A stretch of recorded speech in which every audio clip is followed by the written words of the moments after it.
Hey everyone, and welcome to another episode from the CWO channel. Tonight I want to talk about something very interesting. It's one of the great tales from the Bigfoot world, from Bigfootery, because, the reason I want to talk about this tonight is because it is the 25th anniversary of the Siege of Honobia. Now I know most people don't know how to pronounce that, but according to the locals of Oklahoma, of that area, it is Honobia. And let me just start by talking about Honobia. It's a very remote, small town out, in the kind of the drag ends. I hope that doesn't sound too pejorative, but the kind of the ends of the Wichita Mountains in Oklahoma. It's over an hour just to get to a grocery store. That's how remote this place is. So, we're not talking about some fantastical story about Bigfoot in Central Park here. This is a remote place, very rural, very disconnected, miles and miles for groceries, miles and miles for gas, miles and miles to quote-unquote civilization. Story goes about the Siege of Honobia is starting in the fall of 1999 and then going into the year 2000. That's why I say it's a 25-year anniversary, January 2025, because it really kicked off around then. That's when the BFRO were involved, and we're going to talk about that. So we're counting January as the 25th anniversary this year. So what happened is there was a family. The husband was Tim Humphrey, had a brother called Mike. This family lived on this property of a number of acres, and they're surrounded by forest. How things began for them, and again, it's not clear if this just came out of the blue. It's not clear, how quickly after moving there that this began to happen. But it started off with deer meat going missing. So they had a lot of deer on the property. The plants called snow peas that apparently deer love, like cats love catnip, pretty much. And this attracted tons of deer. They could literally sit on their back porch and hunt and shoot, white-tailed deer right there. And then they would put the meat in a shed. Put the meat in a shed. They had 5 carcasses up there. Another aspect of the story says there were deer meat in a freezer, in a kind of covered but open area. But the deer were shot, and this began attracting some attention. The attention started with the first main incident appears was Mike being asleep at night with this family, and he hears bang, bang, bang on the door, like somebody's urgently banging on the door. It wakes him up, but middle of the night, you kind of think, did I dream that? I get this with foxes screaming in the streets and waking me up. I think, did I just dream that scream? No, it's probably a fox, and I go back to sleep. Wakes him up, but he just discounts it. He doesn't want to start this family. But that banging on the door turns into tapping on the windows. Tap, tap, tap on the windows. After the tapping on the windows, and again running out and trying to see what this is, and he sees hairy creatures fleeing into the woods. Next thing, he's got a scared children, scared wife, because they're screaming because these Bigfoots are looking in the window at them, even bending down to look at them in the window. Their lips are curling back in a very animalistic manner. They're showing their teeth. They're even growling at them. So now things are becoming a lot more on edge. Now, obviously, a man with his family, Tim Humphrey, his brother's involved, Mike. Now that they're a lot more on edge. He's bringing his brother into this. They are getting worried for their safety with these very large, hairy creatures roaming around, now harassing them. They're making calls at night. They're tapping on the windows. They're growling, snarling. They're banging on the door. So, after one particular incident of one appearing in the window, one scaring his wife, I believe, grabs his rifle. It's described as an assault rifle. I don't know whether that was an AR, whatever that was to be described as an assault rifle. But I would guess it was, pretty good caliber to think about shooting one of these with. Over in the UK, our AR style rifles are a rimfire 22. So anyway, something powerful. I'm guessing over there in Oklahoma, land of the free, home of the brave. So he goes after this thing and he shoots it. He gets it once in the head, once in the back, and again another shot that he knows is a lung shot. Obviously, having shot deer before. Kind of runs after this thing. He's with his brother, I believe. It goes down and it kind of stumbles like almost a human would. And it's kind of rolling around in death throes. It's gurgling. They can see blood. And they watch this Bigfoot in front of them die. And they are intending, his brother was definitely with him. They're intending, as soon as this thing expires, we're going to drag it back to the house. And we're going to be able to prove to the world what this is, I guess. Otherwise, if you just wanted to shoot them and you just leave it there and then wait for the next one and shoot that. Just as it expires, they hear a whole big commotion in the woods. Out step several more of these creatures. The men back up. They've got high power rifles. They back up. These things are vexed. These things are angry. And one of them picks this dead one up, slings it over its shoulder, and they immediately retreat off into the forest, hootering and hollering. So again, this is another confirmation of the many stories, many anecdotes we have that they don't leave their dead. They recover their dead. Did they bury them? We don't know. But for some reason, they recover them. I'm not sure. I actually haven't researched this regarding the great apes. If there's any recovery on death, obviously we see elephants kind of mourning their dead. Obviously, they don't have hands to bury them. You get magpies, corvids, which gather around the dead, and it's almost almost like a ceremony. They make calls, they gather around, and it's unusual. But the stories go that they at least recover their dead if you've killed a member of a troop and not just like a lone roaming bachelor male. So this one is recovered, and after this, things get worse. It's hard to say. I mean, one account says after the deer meat's gone, it gets worse. The other account says after the shooting, it gets much worse, where it's no longer just tapping or banging. Now they're turning doorknobs. Now they're pulling at the windows, pulling things off the windows. Like they don't understand that they could just smash it. Like animals will often see things, like think of a lion with a safari vehicle. They can't separate it as individual pieces. They can't say there's people on a vehicle that I could grab or anything or attack. They see it as one. So Bigfoot is essentially an animal, however intelligent it is or appears to be. So it can't separate, there's elements to this large structure that I could easily deal with. I could break the glass. I could rip the door off the hinges. They see humans turning the knobs. They see humans opening windows.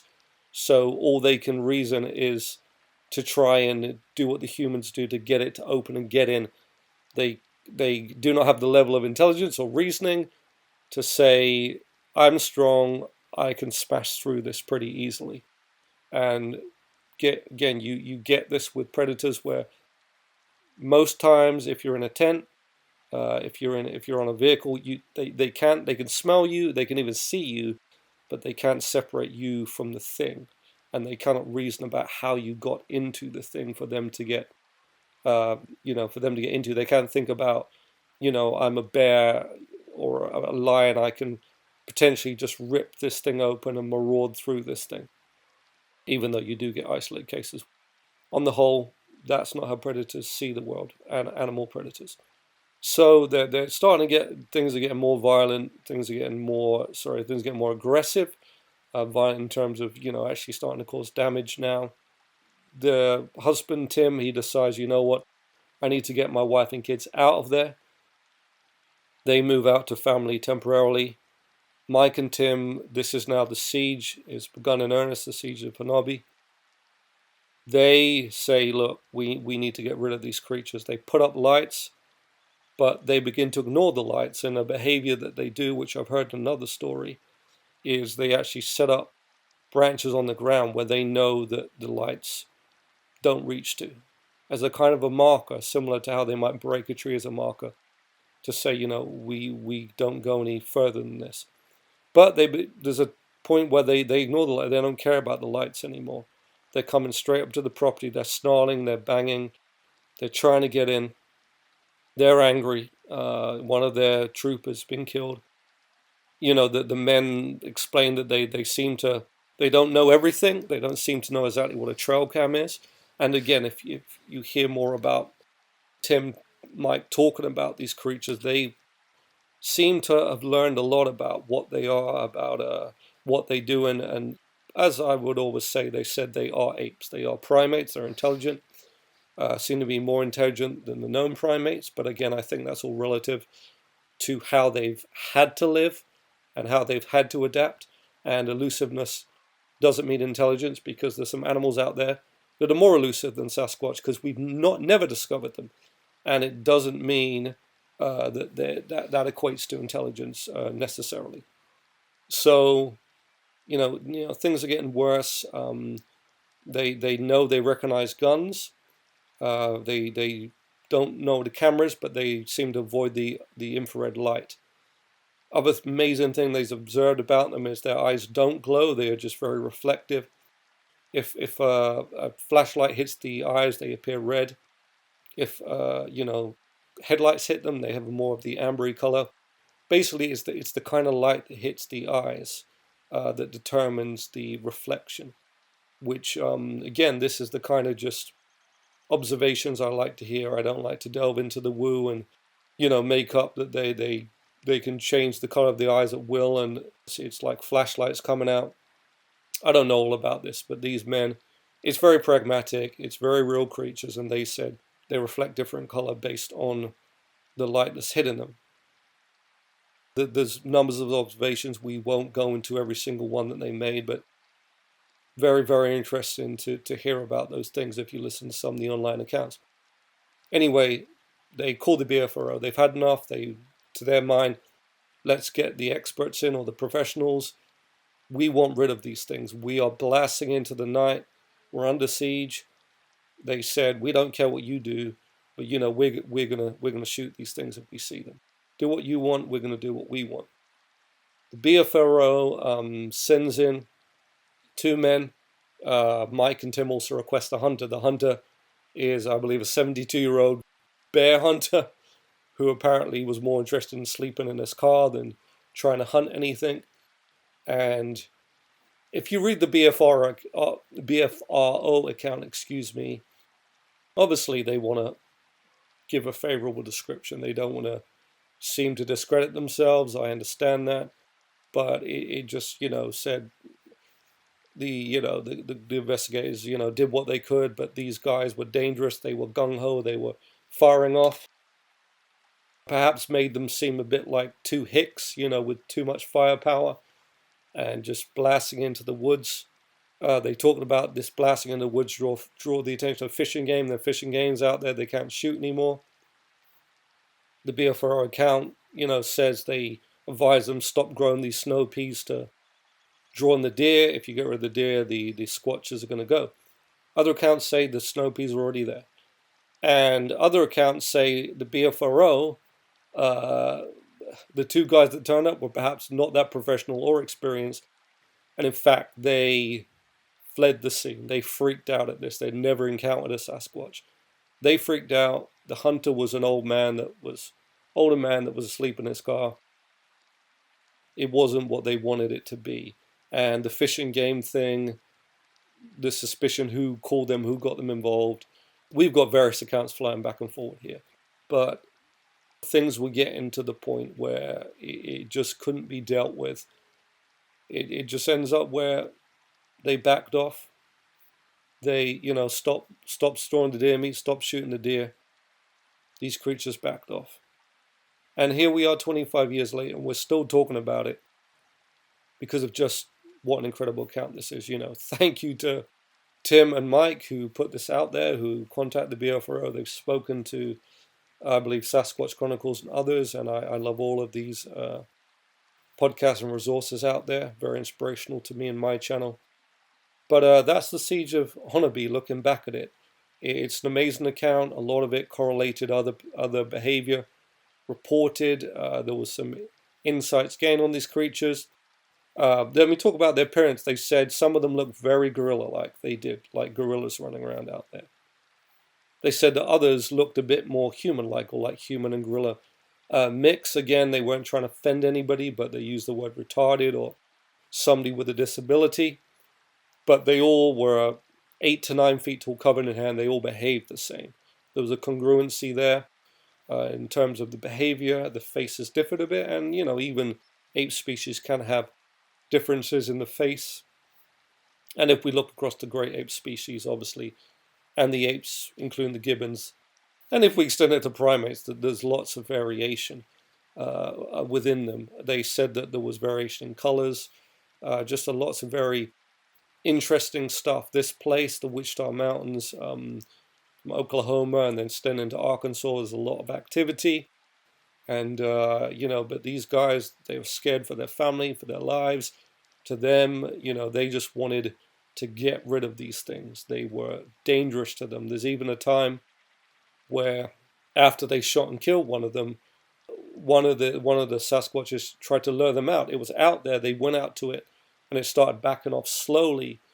But what they realized, they heard movement in the kind of horseshoe-shaped tree line around them, and realized this thing is trying to draw us out to get us, because they don't generally run around the forest hunting down deer, which are very swift, even though Sasquatches are swift.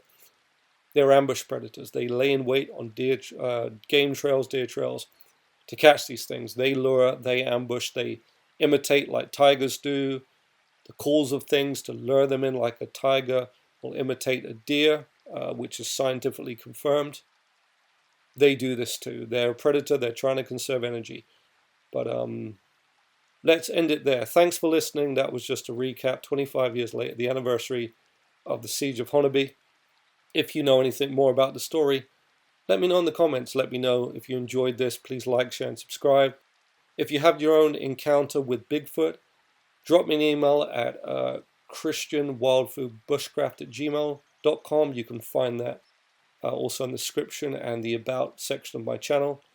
I'd love to hear your story. I'd love to interview some people who have seen Bigfoot, who have had these kind of interactions. Love to hear about people that just really got to observe their behavior. These guys, they kind of have got to observe and understand how these things fish, kind of noodling technique, how they hunt. Very interesting. So, it's just all part of the kind of pantheon, if you will, of Bigfoot study and evidence and things we bring together about this fascinating topic. Anyway, thanks for listening. Catch you next time on the CWO channel.